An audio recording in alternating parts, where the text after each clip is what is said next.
Bienvenue. Aujourd'hui, on explore une idée assez vertigineuse, le multivers. On se base sur les documents fournis, bien sûr. Oui, bonjour. Une idée vertigineuse, mais qui n'est pas juste une fantaisie, hein. C'est ça. On parle de savoir si notre univers est seul, ou s'il y en a d'autres, peut-être une infinité même. Les sources, des articles, des notes de conférences nous aident à y voir plus clair. Exactement. Et cette idée, elle émerge de questions, de vraies énigmes posées par la physique moderne. Et par ce qu'on observe. Oui, le point central, c'est souvent ce qu'on appelle l'ajustement fin. Ah oui, l'ajustement fin des constantes. Les sources insistent beaucoup là-dessus. Si la gravité ou la masse de certaines particules était juste un tout petit peu différente, Oh, mais vraiment d'un cheveu, hein. l'univers qu'on connaît, avec les étoiles, la chimie, la vie, tout ça n'existerait pas. C'est ça. On aurait un univers stérile, sans aucune structure complexe. Alors, la question c'est pourquoi cet ajustement si précis? Hmm. Et les textes donnent des pistes, j'imagine. Oui, plusieurs. La première, ce serait le hasard, mais un hasard quasi miraculeux. Une source parle d'une chance sur 10 puissance 229, rien que pour avoir des étoiles stables. C'est astronomique, c'est le cas de l'IR. Voilà. Une autre piste, bon, certains évoquent une conception, un dessin intelligent.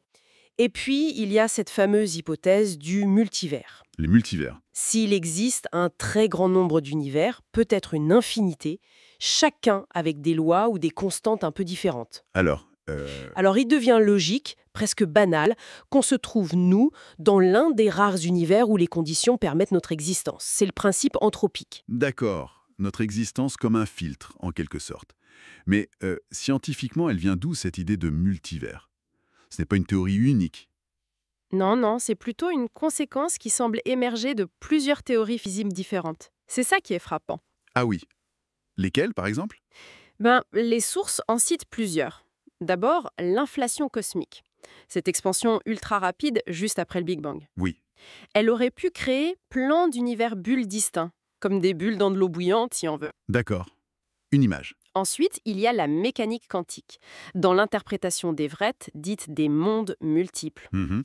Chaque fois qu'une mesure quantique est faite, l'univers se divise et toutes les issues possibles se réalisent, mais dans des univers parallèles. Fascinant. Et un peu flippant aussi. Oui. Puis, la théorie des cordes. Pour qu'elle fonctionne mathématiquement, elle a besoin de dimensions spatiales en plus des trois qu'on connaît. Des dimensions cachées. Voilà, et ces dimensions pourraient abriter d'autres univers, des brânes. Notre univers serait comme une feuille de papier flottant dans un espace plus grand. Ok. Et il y en a une quatrième? Oui, la plus simple peut-être, si l'espace lui-même est infini, alors statistiquement, toute configuration possible de matière et d'énergie doit exister quelque part. Y compris, Des copies de nous, y compris des copies exactes de notre région d'univers observable, oui. avec des variations infinies. Bon, 4 pistes théoriques qui pointent vers la même idée, c'est quand même assez fort. Mais est-ce qu'elles sont compatibles, ces idées, ou c'est l'une ou l'autre? C'est une bonne question, les sources ne sont pas toujours claires là-dessus. Certaines pourraient coexister, d'autres sont vues comme alternatives. Le point important, c'est que l'idée de multivers n'est pas gratuite. Elle découle de nos efforts pour comprendre l'infiniment grand et l'infiniment petit. D'accord. Mais alors, la question qui tue, hein, comment on prouve ça? Ah, voilà le problème, le gros défi. Si ces univers sont vraiment parallèles, séparés, comment on peut les détecter? C'est très difficile. Par définition, souvent l'interaction entre ces univers et le nôtre est supposée être quasi nulle, voire nulle. Donc la preuve directe, c'est compliqué. Voire impossible. Certains physiciens le pensent, oui. Et ça soulève un débat important mentionné dans les textes, la falsificabilité.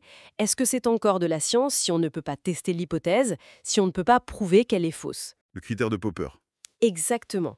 C'est un vrai débat épistémologique. Certains disent que ce critère est trop strict, qu'il aurait pu bloquer d'autres théories dans le passé. Donc c'est compliqué, mais on cherche quand même. Des preuves indirectes, peut-être. Oui, oui, la recherche continue. On n'abandonne pas. Par exemple, certains scrutent le rayonnement fossile, le CMB, la première lumière de l'univers. La carte du ciel après le Big Bang. C'est ça. Ils cherchent des anomalies, des motifs bizarres, des sortes de bleus cosmiques qui pourraient être la trace d'une ancienne collision entre notre univers bulle et un autre. Et on a trouvé quelque chose? Pour l'instant, non. Comme le soulignent les sources, il n'y a aucune preuve convaincante à ce jour. des pistes, des anomalies intéressantes, mais rien de concluant. Donc, si on résume ce que disent les documents, le multiverse, c'est pas juste de la science-fiction. C'est une idée qui découle logiquement de théories physiques sérieuses. Surtout face à ce problème d'ajustement fin. C'est tout à fait ça. Ce n'est pas prouvé, loin de là, mais c'est une extrapolation logique, basée sur nos connaissances actuelles. Une piste de réflexion sérieuse. Qui nous force à revoir notre place dans l'univers. Et peut-être même ce qu'on appelle la réalité. Absolument. Et ça mène à une réflexion finale assez profonde, évoquée dans un des textes. Ah oui, ça. Peut-être que le but de la science, ce n'est pas forcément de trouver la théorie unique et finale qui explique tout. Hmm. Peut-être que la réalité physique est telle qu'elle admet plusieurs descriptions, plusieurs théories possibles, qui sont valides dans leur domaine, mais qu'on ne peut pas forcément unifier ou tester les unes contre les autres pour l'instant. Le réel serait pluriel. Comme le multivers lui-même en quelque sorte. Voilà, exactement. Une idée assez vertigineuse à méditer. Le réel scientifique serait intrinsèquement multiple. Ça fait écho au multivers, c'est troublant. Une belle conclusion pour notre exploration. Merci beaucoup. Merci à vous.